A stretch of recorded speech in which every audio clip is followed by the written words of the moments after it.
복음이라는 말은 헬라어로 유안겔리온이라고 말합니다. 그리고 그 뜻은 기쁜 소식, 좋은 소식, 이것을 복음이라고 말합니다. 먼저는 복음은 죄사함과 구원을 전하는 십자가가 복음입니다. 예수 그리스도께서 나의 죄를 사하시기 위해서 십자가에 못 박혀 죽으셨습니다. 그 십자가의 대속적 죽음을 믿으면 내가 죄 사함 받고 구원 받습니다. 이것이 기쁜 소식이요 좋은 소식입니다. 또한 복음은 때가 찼고 하나님의 나라가 가까이 온 것이 복음입니다.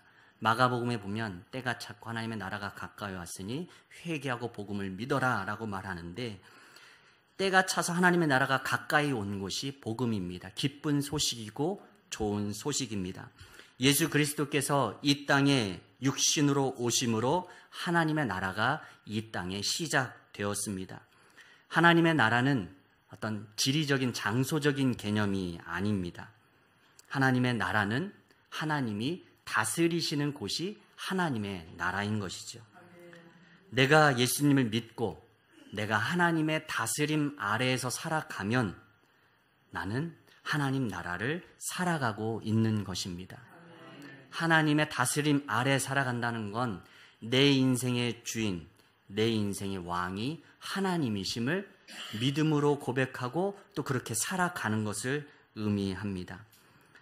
우리는 저 천국, 죽어서 가는 천국만을 하나님 나라로 생각하기 쉽지만 그 하나님의 나라는 그 일부분이라는 것이죠.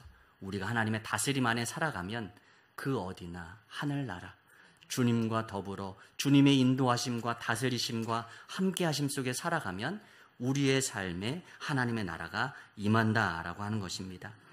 그리고 또 믿지 않는 사람에게 그 하나님의 다스림이 확장되면, 자기 마음대로 살다가 이제는 하나님 믿고 하나님 뜻대로 살아가게 되는 사람이 있다면 곧 그곳에 하나님의 나라가 확장된 것입니다. 지금도 그 하나님의 나라는 이처럼 확장되어 가고 있습니다. 하나님의 나라는 오늘 우리에게 이미 임했지만 그러나 아직 완성되지 않았고, 그래서 그 하나님 나라의 완성과 또 이미 임한 하나님 나라 그 사이에서 우리는 오늘도 살아가고 있는 것입니다. 온전한 하나님의 다스림 속에 살아가길 소망하며 날마다 우리의 삶 속에서 더 깊이 그 하나님의 나라를 경험하며 살아가길 간절히 축복합니다. 예수님은 오늘 본문 말씀에서 이 하나님 나라에 대해서 비유로 말씀하십니다. 비유라고 하는 이 어법은 일상의 소재를 가지고 이해하기 어려운 걸 쉽게 빗대어 표현하는 것을 비유라고 합니다. 그리고 이 비유의 목적은 이해하기 어려운 걸 좀 더 쉽게 설명하기 위해서입니다. 예수님께서 하나님 나라를 우리에게 설명해 주고 싶은데 이 땅에 꼭 맞는 표현이 없는 겁니다. 하나님 나라는 이 땅에 존재하지 않으니까 그 하나님의 나라를 우리에게 설명해 주시고자 하는데 우리의 말로 다 담을 수 없습니다. 그래서 그것을 말로 표현하기 위해서 완전하진 않지만 그 하나님 나라를 이해할 수 있는 일부분이 담겨진 비유를 통해서 빗대어 표현함을 통해서 하나님의 나라가 어떠한 곳인지 우리로 하여금 이해할 수 있도록 설명해 주시는 겁니다. 오늘 두 가지 비유로 말씀합니다. 먼저 첫 번째는 자라나는 씨의 비유입니다. 오늘 26절에서 29절 말씀에 보면 하나님의 나라가 이 자라나는 씨에 비유되어져 있습니다. 하나님의 나라는 어떠한 속성을 지녔는가? 마치 사람이 씨를 땅에 뿌린 것과 같다라고 말씀합니다. 사람이 땅에 씨를 뿌렸습니다. 씨를 땅에 뿌려 놓았는데 시간이 지나고 보면 씨에서 싹이 나오고 그리고 이삭이 되고 그것이 곡식이 되고 열매가 되어서 결국 추수 때에 이르러 거두게 되더라라는 것입니다. 씨를 뿌리는 사람은 복음을 전하는 이 땅의 성도를 의미합니다. 하나님 나라의 농부들이 바로 우리와 같은 사람입니다. 하나님의 말씀의 씨앗을 뿌리는 겁니다. 복음의 씨앗을 뿌렸는데 그 씨앗이 생명력을 갖고 자라나서 결국 열매를 맺게 됩니다. 그러나 그것이 내 힘으로가 아니라 농부의 힘으로가 아니라 하나님의 능력으로 자라난다는 것을 이 비유는 강조해서 표현합니다. 농사를 짓는 분들은 그것을 농사 짓는 재미라고 말씀하십니다. 내가 심고 가꾸면 거기서 싹이 나고 꽃이 피고 열매가 맺어서 거두게 되는 이 과정이 재밌습니다. 내가 수고한 만큼 거두게 되니까 그렇게 되는 것이죠. 그런데 농부들이 생각할 때 내가 어떻게 키우고 어떻게 돌보느냐에 따라 잘 자라나고 많이 열매 맺는 것이 달라진다고 생각합니다. 내가 한 것처럼 여겨지고 내가 심고 내가 물도 주고 내가 병충해 막기 위해서 내가 약도 줬으니까 내가 키웠다라고 생각하지만 농부는 그렇게 했을 뿐이지 그 씨앗이 어떻게 열매가 되는지 그 과정은 전혀 알지 못하죠.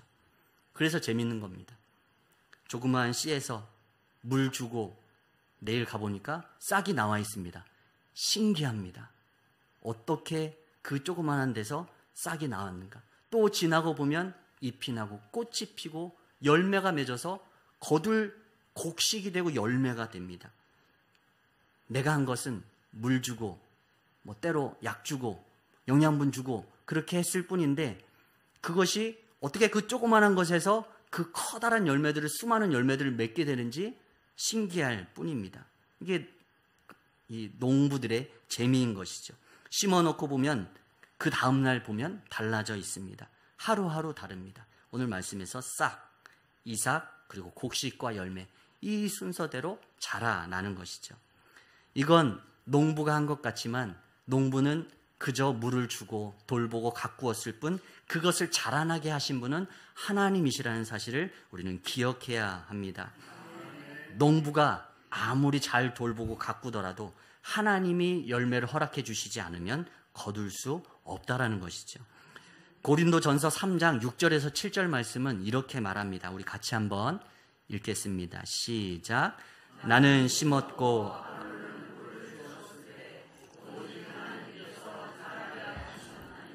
그런즉 심는 이나 물 주는 이는 아무것도 아니로되 오직 자라게 하시는 이는 하나님뿐이니라. 아멘. 우리가 너무도 잘 아는 말씀입니다. 고린도 교회에는 여러 분쟁이 있었습니다. 얼마나 싸웠는지 교회 안에 파벌들이 여럿이 만들어졌습니다.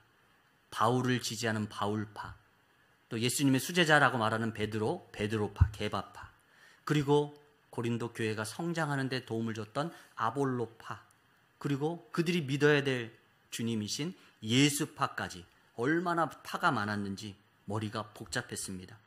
그런데 사도 바울이 이 분쟁을, 교회 안의 이 분쟁을 이렇게 정리합니다. 나는 심었고 아볼로는 물을 주었으되 오직 하나님께서 자라나게 하셨나니. 아멘. 자기가 다 자기의 공로를 내세우는 겁니다. 베드로, 바울, 아볼로, 수많은 사람들이, 그 추종자들이 그 지도자를 뒤따르며 추종하며 자신들의 파벌을 입으며 우리 선생님이 더 큰 기여를 했어. 교회 안에서 자신의 목소리를 내면서 파벌들을 이루었지만 사도 바울은 핵심을 알고 있었습니다. 내가 뿌렸습니다. 사도 바울이 복음을 최초로 고린도 교회에 전했죠. 그리고 사도 바울 이후로 아볼로가 찾아와서 말씀으로 양육을 했습니다. 그래서 고린도 교회가 성장했습니다. 그럼 바울이 잘해서 된 겁니까? 아볼로가 잘해서 된 것입니까? 그렇지 않다라는 것입니다. 나는 심었고 아볼로는 물을 주었을 뿐이다. 그러나 자라나게 하신 분은 오로지 한 분 하나님이시다라고 고백하고 있는 것입니다. 그러니 모든 영광은 사람이 취할 것이 아니라 오직 하나님께만 올려드려야 한다 말씀하는 것입니다. 오늘 28절에 보면 땅이 스스로 열매를 맺는 것처럼 묘사합니다. 그러나 그 또한 하나님의 도우심입니다. 씨가 땅에 심겨졌는데 우리의 눈에는 땅이 스스로 열매를 맺도록 그 씨를 돕는 것 같습니다. 그러나 씨와 이 땅의 힘, 이 스스로의 힘만으로 그 식물이 자라난 것이 아니라는 것이죠. 앞에서도 말했듯이 하나님이 도와주셨기에 열매 맺고 추수하게 된 것입니다. 하나님의 나라도 이와 마찬가지입니다. 아무리 사람이 복음을 전하려고 수고하고 애썼을지라도 하나님 나라의 확장은 궁극적으로 하나님께서 하시는 일이라는 사실을 우리는 늘 기억해야 할 줄 믿습니다.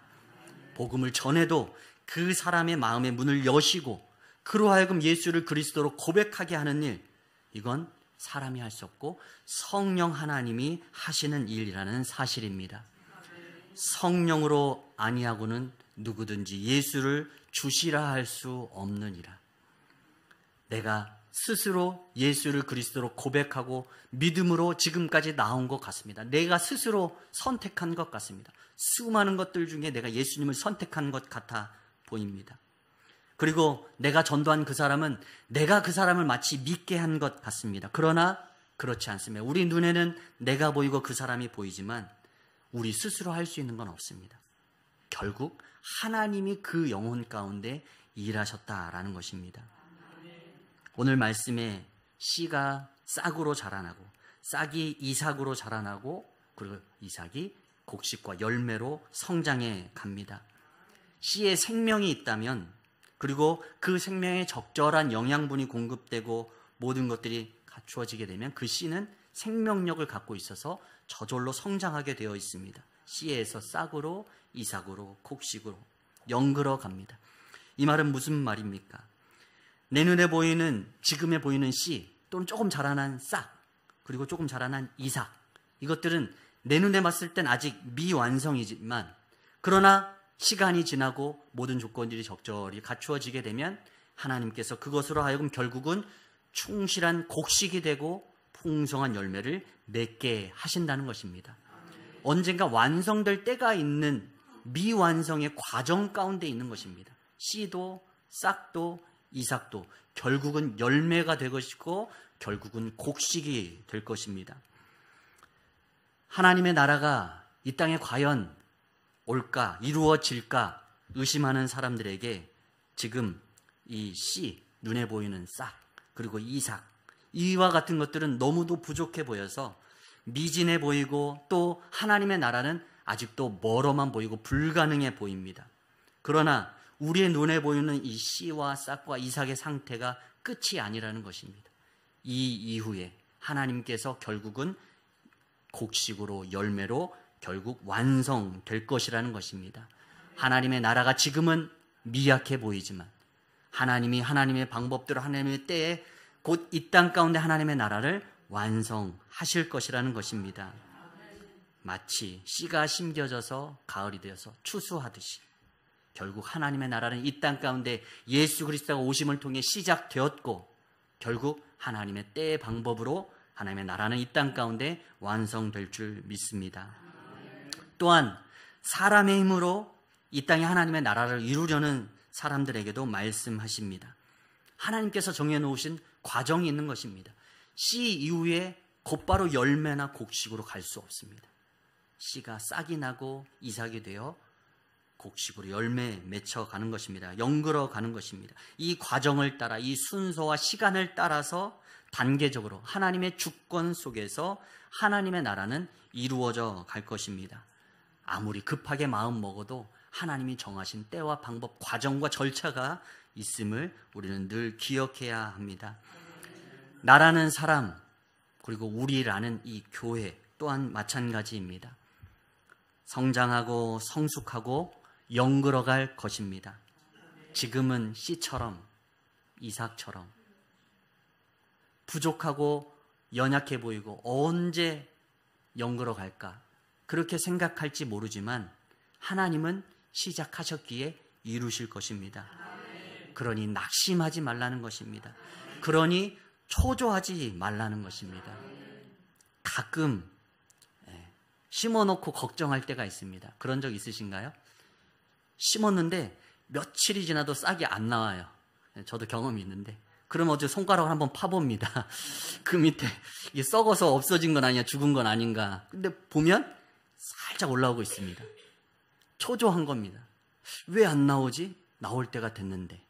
생명력이 있으면 나오게 되어 있습니다. 그런데 내 생각과 내 때로 봤을 땐 이게 왜 안 나오지? 의문점이 생기는 것이죠. 그러나 걱정할 필요 없고 초조할 필요 없다는 것입니다. 심을 때가 있으면 거둘 때가 있습니다. 교회의 부흥과 성장도 마찬가지입니다. 씨를 심고 물을 주고 힘써서 가꿔야 합니다. 그러나 인간의 노력만으로는 되지 않습니다. 교회의 부흥과 성장, 그것이 인간의 노력만으로 되나요? 그렇지 않습니다. 분명 인간의 수고와 땀방울 노력이 필요합니다. 가꾸고 또 수고하는 그 수고가 필요합니다. 그 우리의 노력은 기본의 밑바탕이지 결국 열매 맺게 하시는 분은 하나님이시라는 사실입니다. 그렇기에 초조해하지 말고, 때로 내 생각대로 되지 않는다고 낙심하지 말고 인내하고 기다리면 열매가 익어서 풍성한 곡식을 거둘 때가 올 줄로 믿습니다. 그리고 그것은 전적으로 내 힘이 아니라 하나님의 은혜로 되는 것입니다. 자라나는 씨처럼 하나님께서 자라나게 하시는 것입니다. 그 은혜를 경험하는 우리 주품교회 되길 간절히 소망합니다. 두 번째 비유는 30절에서 34절, 32절까지의 말씀입니다. 겨자씨 비유입니다. 하나님의 나라는 어떠한 속성을 지녔는가? 마치 겨자씨 한 알과 같습니다. 겨자씨는 당시 유대인들이 주변에서 금방 찾아볼 수 있는 흔한 씨였고 그 씨들 중에서 가장 작은 씨였다고 합니다. 그런데 그 겨자씨가 작은데 모든 씨들 중에서 가장 작은 편에 속하는데, 그런데 그 겨자씨 한 알이니까 얼마나 작고 미약합니까? 그런데 그 작은 것 하나이지만 그 겨자씨 한 알이 땅에 심겨져서 자라면 공중의 새들이 깃들 만큼 나무가 나는 것입니다. 하나님의 나라는 이와 같다고 말씀합니다. 처음에는 작아 보입니다. 겨자씨 한 알처럼 작아 보입니다. 그러나 그 하나님의 나라는 점점 커져 갑니다. 예수 그리스도가 이 땅에 오시면서 하나님의 나라는 시작되었죠. 근데 그 첫 시작이 어땠습니까? 잘 아시죠? 친히 인간의 몸을 입고 이 땅에 오신 예수님, 어디에서 태어나셨나요? 베들레헴의 말구유, 그 구유에서 태어났습니다. 하나님의 아들에 걸맞지 않게 너무도 누추한 곳에 태어나셨습니다. 겨자씨 한 알만한 그 미약한 모습으로 이 땅 가운데 하나님의 나라는 그렇게 시작된 것입니다. 또 예수님이 공생의 기간 동안 함께 동행하며 가르쳤던 제자들의 모습은 어땠습니까? 예수님께서 갈릴리 촌사람 12명을 제자로 택하여 데리고 다니실 때 사람들은 이들이 세계의 역사를 바꿀 것이라고 그 어떤 사람도 생각하지 못했습니다. 어부였고 조금 잘 나가는 사람은 세리였습니다. 하지만 하나님은 이 12명의 제자를 통해서 이 세상에 위대한 일을 하셨습니다. 그리고 지금 이 땅에 우리의 교회가 세워져 있을 수 있었던 것입니다. 성령 강림 사건 이후 베드로가 놀라운 일들을 감당합니다. 밖에 나가서 설교를 하면 3,000명, 5,000명씩 회개를 합니다. 그리고 베드로가 성전 미문 곁을 지나면서 나면서부터 걷지 못하던 사람을 치유하는 그런 걷게 하는 기적을 행합니다. 이 베드로뿐만 아니라 나머지 모든 제자들 또한 그들 각각이 뛰어난 사람들이 아니었음에도 불구하고 놀라운 하나님의 역사를 일으키는 주인공들이 되었습니다. 예수님으로부터 시작된 겨자씨만한 복음의 역사가 12 제자를 통해 그리고 그 이후에 또 다른 제자들을 통해 흘러 지금의 교회가 존재할 수 있게 된 것입니다. 그리고 그렇게 하나님의 나라는 이 땅에 확장되어져 왔습니다. 복음은 그 가능성이 무한합니다. 그래서 이런 말이 있습니다. 사과 속에 씨앗은 셀 수 있지만 씨앗 속에 사과는 셀 수 없다. 이해가 되시나요? 사과 속에 씨앗은 셀 수 있나요? 없나요? 있어요. 쪼개가지고 발라보면 씨앗이 몇 개인지 세볼 수 있습니다. 그런데 사과의 씨 안에 사과가 얼마나 있는지를 우리가 예측할 수 있나요? 없습니다. 이 씨앗이 심겨지면 그게 30배가 맺힐지 60배가 100배가 맺힐지 우리는 알 수 없습니다. 믿음의 눈으론 씨앗 속에 숨겨져 있는 이 사과의 개수는 수없이 많다라는 것입니다. 씨는 작지만 그 씨의 가능성은 무한합니다. 그래서 세상에서 작은 것은 때론 흔히 가치 없다라고 여겨지지만 하나님 편에선 작은 것은 무한한 가능성을 의미합니다. 왜냐하면 작은 것은 그만큼 성장할 가능성이 크기 때문입니다. 또 한 가지, 겨자씨 한 알은 새들이 깃들일 만큼 큰 나무로 자라납니다. 새들이 깃들일 만큼 크게 자란다. 그것은 곧 자신만을 위해서 성장하지 않는다라는 것입니다. 그 겨자씨 나무가 커서 때로는 날아가다 힘든 새들이 쉬어갈 만한 쉼터가 되고, 그 나무의 그늘 밑은 또 지나가던 나그네의 또 쉼터가 될 것입니다. 하나님의 나라는 그처럼 우리만을 위한 것이 아니라 우리의 이웃에게 확장되어져 믿지 않는 수많은 영혼들을 살려내고 참된 쉼을 누리게 하는 곳이라는 사실입니다. 하나님의 나라는 우리만의 것이 아니라 모두가 함께 나누고 또 함께 꿈꾸고 가꾸어 갈 곳이라는 사실입니다. 교회는 유람선이 아니고 구원의 방주라고 말씀드렸습니다. 우리만 이곳에서 하나님 나라를 누리는 것으로 만족하는 것이 아니라 넓게 가지를 펴서 지나가던 새도 또 나그네도 쉬어갈 수 있는 그런 쉼터처럼 하나님의 교회 또 하나님의 나라가 세상 사람들에게 영향력을 미치도록 우리의 영적인 가지가 뻗어나가야 할 줄 믿습니다. 그리고 세상 사람들이 관심을 갖고 그 가지에 깃들이도록 우리의 사랑의 품을 넓게 펼쳐야 할 줄 믿습니다. 주품교회라는 이름의 뜻이 있습니다. 주님의 사랑으로 세상을 품는 교회. 그렇게 주님의 사랑으로 세상을 품는 그런 넓은 품을 지닌 그런 우리 주품교회 되길 간절히 소망합니다. 하나님께서 비유로 하나님 나라에 대해서 말씀하셨습니다. 왜냐하면 하나님 나라에 대해 우리가 제대로 알길 원하셨기 때문입니다. 풀어서 비유로 설명해 주신 겁니다. 하나님 나라, 믿는 사람이 죽어서 가는 곳이라는 생각을 뛰어넘어서서 오늘 우리의 삶 속에서 그 하나님의 나라를 살아내며 빛과 소금으로 살아가길 원하셨던 것입니다. 씨앗은 무한한 가능성을 가지고 있습니다. 우리는 이 땅에 심겨진 씨앗입니다. 우리의 생각엔 나같이 연약한 사람이 뭘 할 수 있을까? 반신반의하고 의심이 듭니다. 그러나 하나님은 우리를 향한 계획을 가지고 계십니다. 그 한 알의 씨가 심겨져 싹이 되고 이삭이 되고 곡식으로 자라나고 열매 맺도록 우리를 성장시키실 것입니다. 또한 우리는 우리만을 위해서 존재하지 않습니다. 나의 구원, 나의 풍요롭고 안정된 삶만을 위해 사는 것이 아니라 큰 가지를 내어서 새들이 깃들일 수 있도록 도움이 필요한 우리의 이웃과 세상 사람들 속에 큰 가지를 내어야 할 존재들이 바로 우리입니다. 작은 것은 오히려 더 큰 성장의 가능성이 있습니다. 하나님은 작은 것을 들어 크게 사용하십니다. 세상에 미련한 것들을 택하셔서 지혜 있는 자들을 부끄럽게 하시고 세상에 약한 것들을 택하셔서 세상에 강한 것들을 부끄럽게 하시는 것이 하나님의 방법입니다. 우리는 그러한 겨자씨 한 알이 되어서 작고 작은 그 겨자씨 한 알이 되어서 세상 사람들이 깃들 수 있는 커다란 나무로 성장해 나가길 간절히 소망합니다. 우리 빌립보서 1장 6절 말씀 마지막으로 한번 같이 읽겠습니다. 시작. 너희 안에 착한 일을 시작하신 이가 그리스도 예수의 날까지 이루실 줄을 우리는 확신하노라. 아멘. 우리 안에서 착한 일을 시작하셨습니다.